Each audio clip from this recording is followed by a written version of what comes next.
খবর 24 সাথে আপনাকে স্বাগত।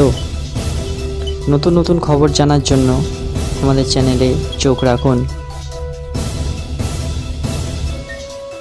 অনুব্রতর প্রত্যাবর্তনে সরগরম বীরভূম। আবারও রাজ্য রাজনীতির খবরের শিরোনামে লালমাটি জেলা। রাস্তায় না নামলেও আপাতত অফিস ঘর থেকে নিজের উপস্থিতি জানান দিচ্ছেন বীরভূমের তৃণমূল জেলা সভাপতি অনুব্রত।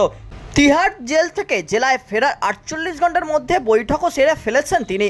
সেই আবহেই জেলার আর এক তৃণমূল নেতা তথা কোর কমিটির অন্যতম সদস্য কাজল শেখের গলায় শোনা গেল হুঁশিয়ারির সুর।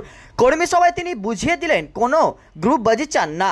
বুধবার নানুর এক কর্মী সভায় যোগ দেন কাজল শেখ। সেখানে কর্মীদের উদ্দেশ্যে বক্তব্য রাখতে গিয়ে কাজল শেখ বলেন, মুখ্যমন্ত্রী মমতা বন্দ্যোপাধ্যায় বীরভূম জেলার অভিভাবক অনুব্রত মণ্ডল যে দিশা দেখাবেন সেই পথেই চলব। দয়া করে কেউ গ্রুপবাজি করবেন না, ফল ভালো হবে না। একই সঙ্গে কাজল শেখ বলেন, আমি সব খেলা খেলতে জানি, দাবাও খেলতে জানি, হাডুডুও খেলতে জানি, শুধু খেলা হবে, গান শুনলে লাভ হবে না।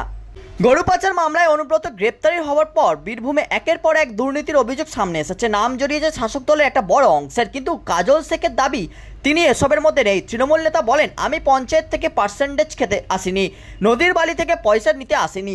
যদি বাঁকা পথে চলো, সোজা পথে আনার রাস্তা আমাদের জানা আছে। চুরি পড়ে বসে নেই, যেদিন গোটাবো সেদিন গুটিয়েই দেব।